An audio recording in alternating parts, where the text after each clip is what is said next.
Hello, I'm Shane Carlson with IT Chronicles 10 and Tech here at Knowledge 17. We're here with Johan from ServiceFlow, also with Carlos Casanova, and we're here to talk a little bit about ServiceFlow and what you guys are doing in the integration space. So why don't you tell us a little bit about kind of what you guys are bringing to this and how you've been working with ServiceNow and a lot of the various integrators out there to kind of solve and simplify some of the problems that they have. Sure, thanks. So basically what we do is we are an integration service provider, and we remove the need to develop the integrations but also maintain and support them. And especially in ITSM space, as you know, we don't have any standards. Like IT is not a standard, which means that even though you have two similar ServiceNow systems, which is one is on the end user side and one is at the supplier side, the data model is different. It's always unique, and that's the way it should be, because people should be able to use their own tools. So what we bring is the kind of the adaptation layer, so that these totally different tools and processes can be adapted without having to build this point-to-point approach anymore. Excellent. So what are some of your customers doing? I imagine this would be tremendously valuable in like the SIAM space, where you're in a multi-service provider environment for a lot of the larger MSPs. You know, how are they applying this and solving real-world problems for a lot of their customers? Well, especially in SIAM and multi-sourcing, you need suppliers to cooperate. They need to be able to exchange data and information. So that's what we bring in as out-of-the-box solution. And also for the end user side, we bring flexibility and control, so that they have, even though they are, as in SIAM, typically the end users are not as much in operational role, but they need to own the data. So we can help them to own the data and the visibility and transparency to the supply chain. But what would you say is kind of the biggest barrier to success that a lot of the customers that you're walking into now are having with getting all of their service providers to work together on the integration front, and managing data across these multiple platforms and being able to demonstrate the value? Well, as you know, in many cases companies are just looking at this from their own viewpoint, and that's actually the fundamentals of SIAM, that you have this common way of working, and you need to adapt to that.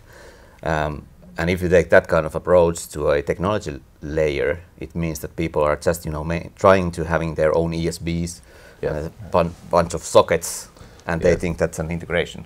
So there are a lot of the technology-driven approach for this in this area, and I think that's one of the things. And also I would say that the maturity of companies understanding how important the use cases are. How do I want to work with my suppliers? So the end users should, or SIAM providers should own the vision. How do they want to operate this whole thing? So for folks that maybe aren't that familiar with the product, do you do predominantly just the transformation from one tool to the next so that they can transmit it? Do you do any sort of massaging of the data in between for data quality and that sort of thing? So just for someone that maybe isn't that familiar with your product, what happens in the box between the front and back end of that?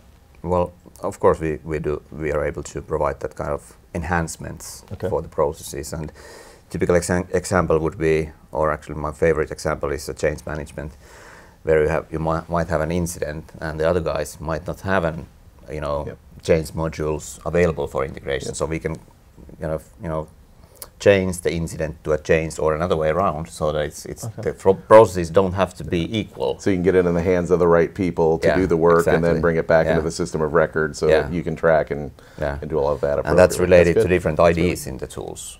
So since many of these integration platforms are stateless, so it's really difficult to manage different IDs.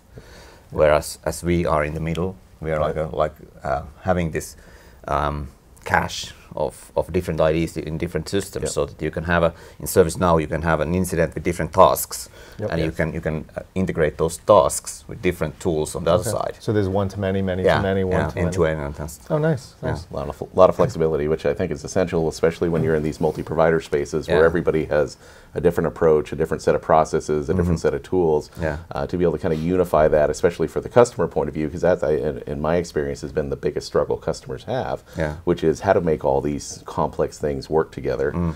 And so from your point of view, when you go in and you start talking to a customer, how do you sell them on this value? Because I know sometimes it's very difficult for a lot of clients to kind of see. They see the complexity, they see the mess, but they don't see, how do they start pulling that apart and finding the value in that? I would say that the first thing is that companies should focus on the right things, which is then, if you think about service management, it's a business support. Yes. So if you have to choose to take your best integration people to develop the integrations on business support services rather than like ERP, logistics, if that's your core business. So basically what we provide is that you can focus on the right things. We provide all those business supporting stuff as a service. I would say that's the first thing. And of course then there are two kind of integrations are two-folded, so that integration projects are difficult, they're complex. But running the integrations, that's even the harder task because there are a lot of like companies, suppliers that changing constantly.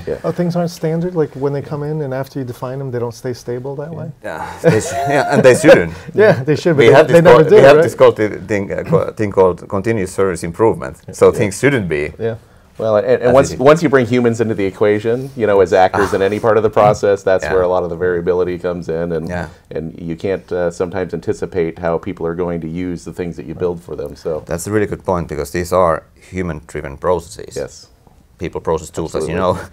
So, in that said, I would say that people should be able to keep their own tools and have the kind of tools develop independently without having to worry about what happens on the other side. Yes.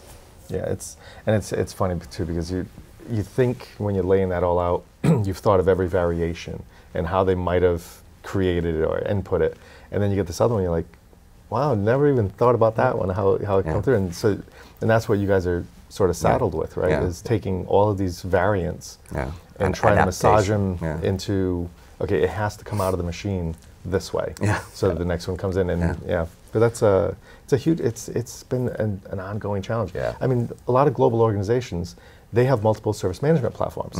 Because at the global, they have, company A, on a regional basis in North America, it's ServiceNow, but in APAC, it's a different one. So it's, then you guys have to, basically you're saddled with bringing that all together, huh? I would say that the federation is the key, and now it's about federating the processes, not the tools.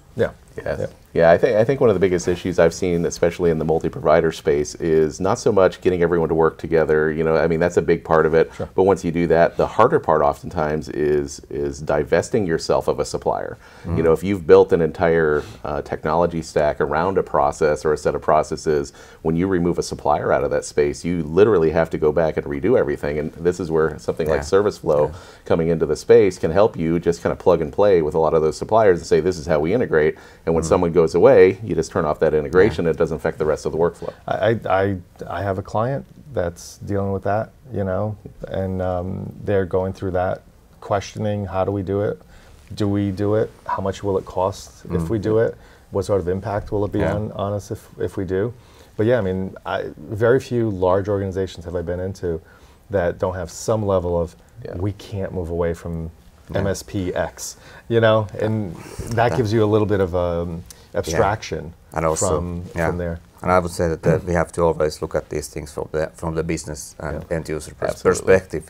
And traditionally, when companies change suppliers, end users are affected. There will be a new portal, there will be a new tool, there will be a new email address, there will be new phone numbers.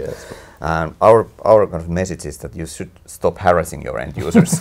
They don't want to know about it. It should be invisible. It should happen somewhere behind the curtain. And that's one of the things that we can bring in, that you can just change the suppliers without having to harass the end users. Just ramping up new tool, testing all those like weeks and weeks going testing on something that is not really bringing any value. I think you guys have a really good opportunity here in the space to kind of help clear up with something that's been a tremendous amount of confusion, complexity, and expense for a lot of companies. Well, we did this for 20 years, and then we just had enough Yes. And we decided to provide something for the space. Well, yeah, thank you so much. I mean, like I said, I know from from a client perspective, I hope you have tremendous success, because I could see a lot of folks, and looking forward to talking to you again and seeing how you're progressing. Okay, absolutely, thank you guys. Take care.